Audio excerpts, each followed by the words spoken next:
দীর্ঘকাল সাংবাদিকতা করার অভিজ্ঞতায় এবং ইদানিংকালে সংস্কারের কার্যক্রমগুলো নিবিড়ভাবে পর্যবেক্ষণ করার যে সুযোগ হয়েছে তার থেকে বলি, বাংলাদেশের রাজনৈতিক দল এবং সহযোগী প্রতিষ্ঠানগুলো সংস্কারের জন্য উপযুক্ত না। এই একটু আগে জগন্নাথ বিশ্ববিদ্যালয়ের স্যার যেগুলা বলেছেন, সত্যিকার অর্থেই এই সংস্কার প্রস্তাবটা যেগুলো আসছে এগুলো সত্যিকার অসাধারণ।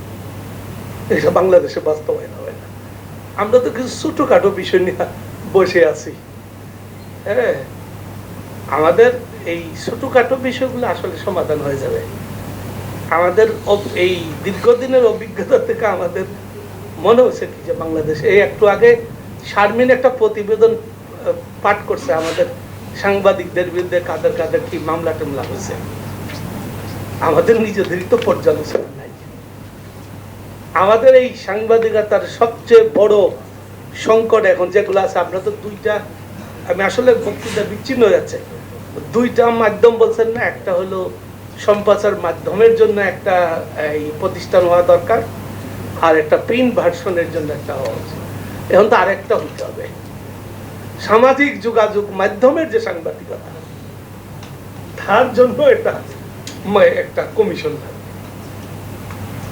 আমাদের এখন যে সংকট, এতদিন ধরে যে সংকটগুলো আছে, সেইটা আমাদের সাংবাদিকতার মান মর্যাদা, আমাদের রুটি রুজি সবকিছুতে আঘাত করতে চলছে। টাউট সাংবাদিকতা, ব্ল্যাকমেইল সাংবাদিকতা, দালালি সাংবাদিকতা, যেটা আমরা করে আসছি দীর্ঘকাল, এখনো করছি। যে দালালি সাংবাদিকতার জন্য আমাদের কিছু সাংবাদিক বন্ধু জেলে গেছেন, এই দালালি সাংবাদিকতা এখনো বন্ধ হয় নাই। আগামীতে এটা দ্বিগুণ তিনগুণ হারে ফেরত আসবে। কারণ আমরা এই দালালি সাংবাদিকতা করে আমাদের প্রতিষ্ঠানগুলোকে ধ্বংস করছি। এখন এই আপনাদের এইগুলো আমি বিচ্ছিন্নভাবে আলাপ করি না, সময় আমি আর নষ্ট করি না। এগুলো তো পাঠ হয়েছে এবং রিয়াজ ভাই দেখেছেন। তবে সবচেয়ে দুঃখজনক কাহিনী হইল 11টা সংস্কার কমিশন হয়েছে। আমরা পড়ে আসি সংবিধান, নির্বাচন, ক্ষমতা, কর্তৃত্ব, সরকার ইত্যাদি।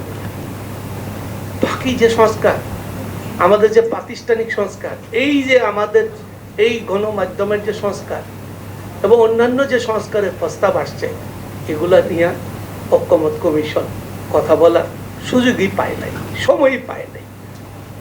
এবং আমার মনে হয় যে সঠিকভাবে দায়িত্ব এখন আসে নাই।